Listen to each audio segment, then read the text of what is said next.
সুপ্রভাত বন্ধুরা, আমার ডিজিটাল পাঠশালায় সকলকে স্বাগত জানাই। ডেইলি কারেন্ট অ্যাফেয়ার্স 28শে অক্টোবর আমরা শুরু করছি। 24শে অক্টোবর থেকে 28শে অক্টোবর পর্যন্ত সমস্ত কারেন্ট অ্যাফেয়ার্স আজকের এই ভিডিওতে আমরা দেখব। সেই সঙ্গে গুরুত্বপূর্ণ প্রত্যেকটা চাকরির পরীক্ষার জন্য গুরুত্বপূর্ণ যে সমস্ত প্রশ্নগুলো আসে সেই ধরনের প্রশ্ন নিয়ে আলোচনা করব এবং ক্লার্কশিপ মেন্সের জন্য কিন্তু আমরা আলোচনা করব এই ভিডিওতে। ঠিক আছে, শুরু করছি আজকের কারেন্ট অ্যাফেয়ার্স। একেবারে প্রথমে ভারতের নির্বাচন কমিশন ভোটার তালিকায় বিশেষ নিবিড় সংশোধন অর্থাৎ স্পেশাল ইন্টেন্সিভ রিভিশন এসআইআর খুব আলোচিত একটা বিষয়। এখান থেকে কারেন্ট অ্যাফেয়ার্স বিভিন্নভাবে বিভিন্ন আঙ্গিকে প্রশ্ন আসতে পারে।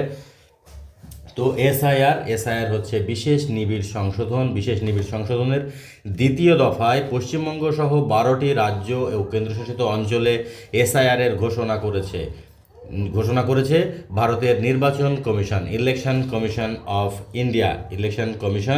Of India.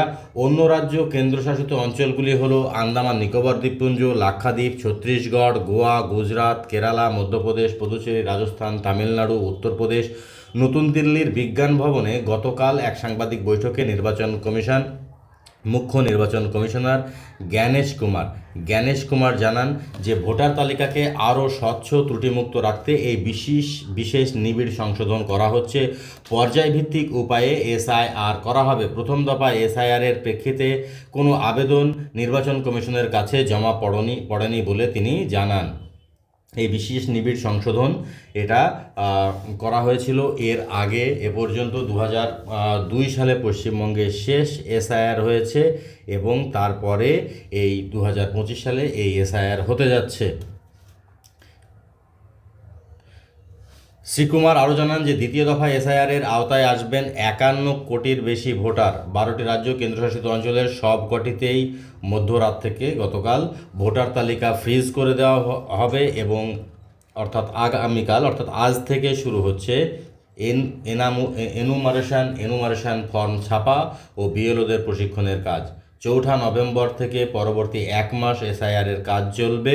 খসড়া তালিকা প্রকাশিত হবে 9ই ডিসেম্বর। খসড়া তালিকা প্রকাশিত হচ্ছে 9ই ডিসেম্বর এবং 2026-এর 7ই ফেব্রুয়ারি প্রকাশিত হবে চূড়ান্ত ভোটার তালিকা। ফাইনাল ভোটার লিস্ট প্রকাশ হবে 7ই ফেব্রুয়ারি। Next, international solar alliance. নতুন দিল্লিতে ভারত মণ্ডপমে আন্তর্জাতিক সোলার জোটের অষ্টম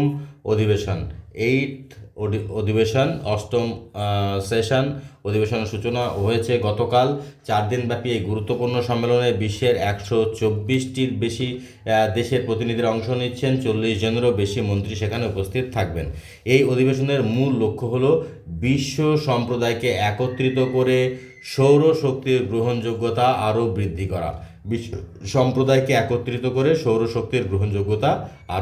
করা এবং এ বিষয়ে অংশীদারিত্বকে আরও দৃঢ় করা এবং উজ্জ্বল ও সুস্থায়ী ভবিষ্যতের লক্ষ্যে এগিয়ে যাওয়া। ভারত লক্ষ্যমাত্রার 5 বছর আগেই অজীবাশ্ম জ্বালানির মাধ্যমে বিদ্যুৎ উৎপাদনের 50% লক্ষ্যমাত্রা পূরণ করেছে। নেক্সট, দীর্ঘ 5 বছর পর পুনরায় শুরু হয়েছে ভারত এবং চীনের মধ্যে সরাসরি বিমান চলাচল। শুরু হলো 5 বছর পর। গতকাল রাত 10টা 7 মিনিটে কলকাতা বিমানবন্দর থেকে ইন্ডিগোর একটি এয়ারবাস A320 বিমান গুয়াংসু বাইউইন আন্তর্জাতিক বিমানবন্দরের উদ্দেশ্যে রওনা দেয়। বিমানটি 176 জন যাত্রী ছিলেন। ইন্ডিগো এখন থেকে কলকাতা ও গুয়াংজুর মধ্যে প্রতিদিন সরাসরি উড়ান চালাবে। আগামী 9ই নভেম্বর থেকে দিল্লি সাংহাই এবং 10ই নভেম্বর থেকে দিল্লি গুয়াংজু রুটে অতিরিক্ত উড়ান চালু হবে। এই পদক্ষেপ দুদেশের মধ্যেই বাণিজ্য, পর্যটন এবং জনগণের মধ্যে সংযোগ বৃদ্ধির লক্ষ্যে সহায়ক হবে বলে আশা করা হচ্ছে। কোভিড-19 মহামারীর কারণে এই রুটে বিমান চলাচল দীর্ঘদিন ধরে বন্ধ ছিল। এগুলো ছিল 28 তারিখের গুরুত্বপূর্ণ অর্থাৎ আজকের নিরিখে। গতকাল অর্থাৎ 27শে অক্টোবরের গুরুত্বপূর্ণ ডেইলি কারেন্ট অ্যাফেয়ার্স আমরা দেখে নেব। একেবারে প্রথমে বঙ্গোপসাগরে আছড়ে পড়তে চলেছে ঘূর্ণিঝড় মান্থা বঙ্গোপসাগরে আছড়ে পড়তে চলেছে। তারপরই জয়ন্ত বিষ্ণু নারেকার বিজ্ঞান রত্ন পুরস্কার পেলেন। বলিউড অভিনেতা সতী সাহা প্রয়াত হলেন। ভারতীয় মহাকাশ গবেষণা সংস্থার চেয়ারম্যান ডক্টর ভি নারায়ণ ঘোষণা করেছেন যে গগনযানের পরীক্ষামূলক উৎক্ষেপণ অর্থাৎ D1-এর আগে 90% কাজই সম্পন্ন করা হয়েছে। মালয়েশিয়ার রাজধানী কুয়ালালামপুরে আজ থেকে 47তম আসিয়ান শীর্ষ বৈঠকের আয়োজন করা হয়েছে। এবারের শীর্ষ বৈঠকের মূল সুর হিসাবে সুস্থায়ী অন্তর্ভুক্তিমূলক উন্নয়নের কথা বলা হয়েছে, ইনক্লুসিভ সাস্টেনেবল ডেভেলপমেন্টের কথা বলা হয়েছে। এরপরে আমরা একটু আলোচনা করব season's first cyclonic storm likely to cross AP coast in 2 days। দুদিনের মধ্যে এই ঋতুর প্রথম সাইক্লোন ঝড় যেটা অন্ধ্রপ্রদেশ কোস্ট অতিক্রম করবে। এই ঝড়টির নাম দেওয়া হয়েছে cyclone Montha. The depression hovering over the Bay of Bengal is expected gradually gain strength as a cyclonic storm likely to be named Cyclone Mantha। একটা নিম্নচাপ বঙ্গোপসাগরীয় যে উপকূল অঞ্চলে ধীরে ধীরে সেটা তার শক্তি বাড়াচ্ছে। এই ঝড়ের নাম দেওয়া হয়েছে সাইক্লোন মন্থা।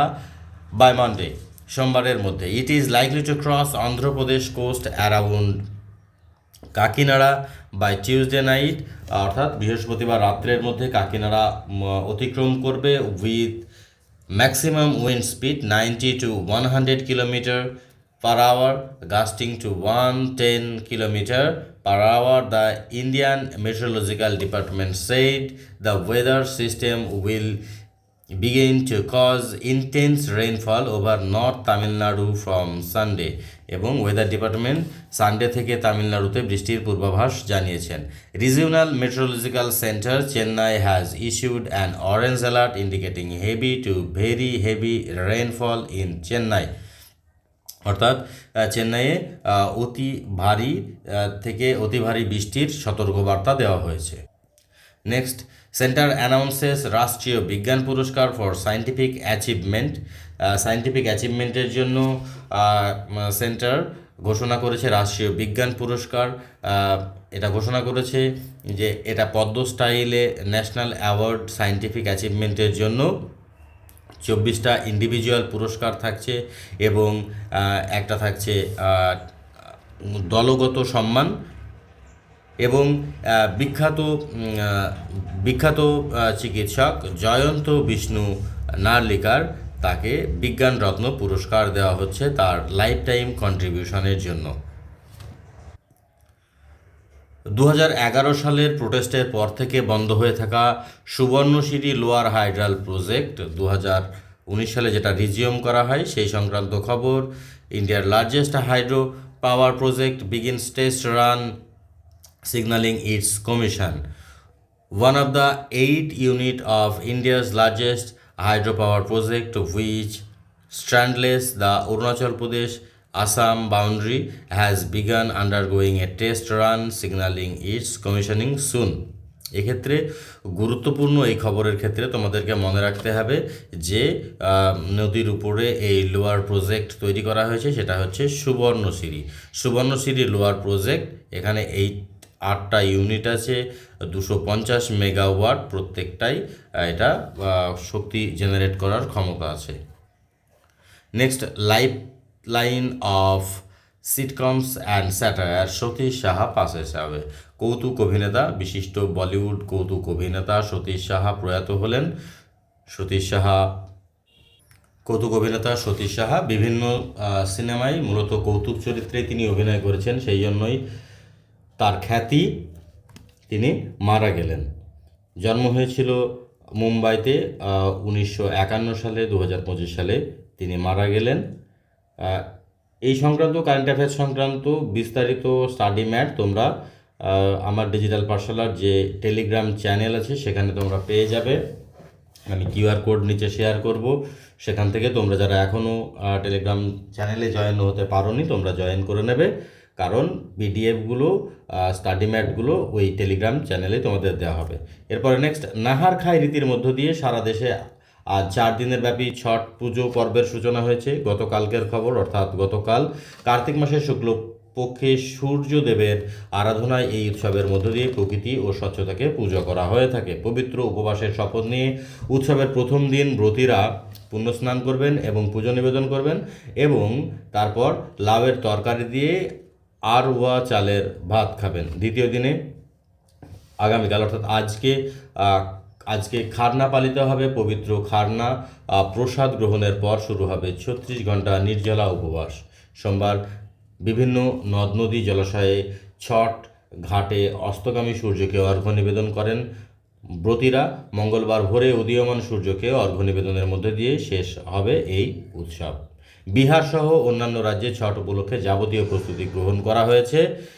বিহারের খুব জাঁকজমকভাবে এই অনুষ্ঠান পালন করা হয়ে থাকে। নেক্সট, ভারতীয় উপকূলরক্ষী বাহিনী আইসিজি গতকাল গোয়া শিপইয়ার্ডে দুটি উন্নত পেট্রোল চালিত জলযান আইসিজি শিপ অজিত এবং আইসিজি শিপ অপরাজিতের উদ্বোধন করেছেন।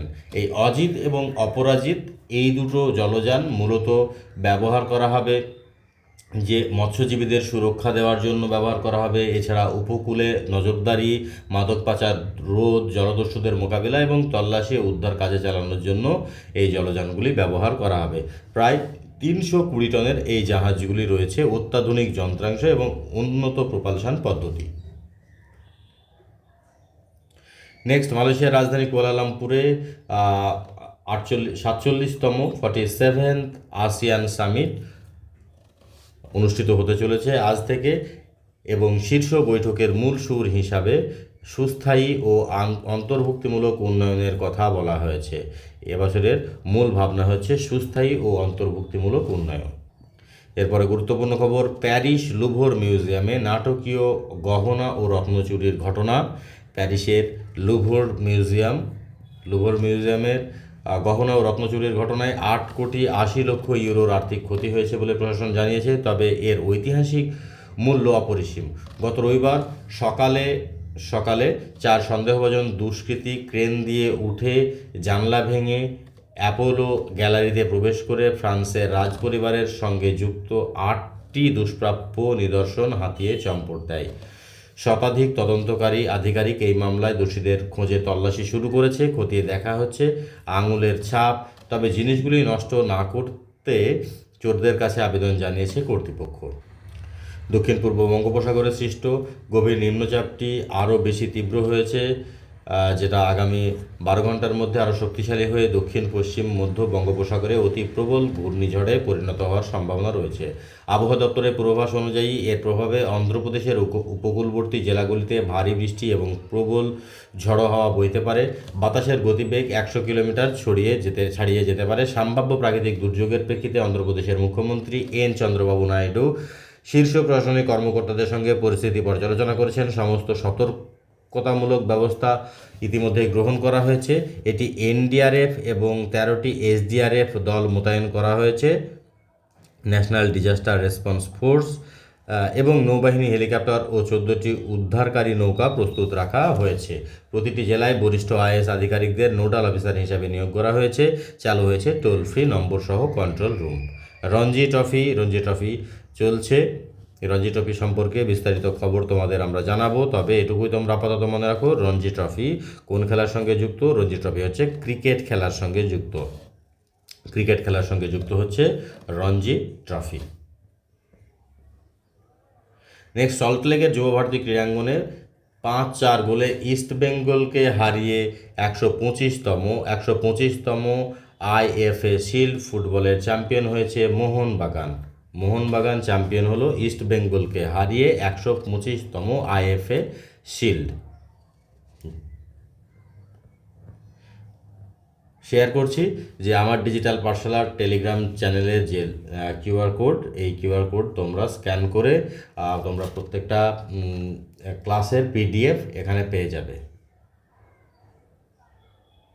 এই ছিল আজকের গুরুত্বপূর্ণ কারেন্ট অ্যাফেয়ার্স সমূহ। Thank you very much.